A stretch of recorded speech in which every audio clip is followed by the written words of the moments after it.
There is a proxy war that's ongoing right now between a number of world superpowers, and it's extremely dangerous for everyone. Why do we engage in acts of war? Why do we engage in efforts to try to control territory and resources?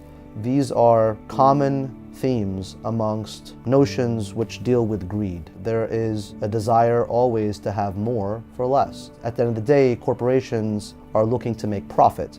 These political leaders have very little influence, and that is where systemically we must change how we regulate these companies. Because if we don't, and we allow this capital model to continue, one will have all and all the rest will have none. We need to start regulating corporations.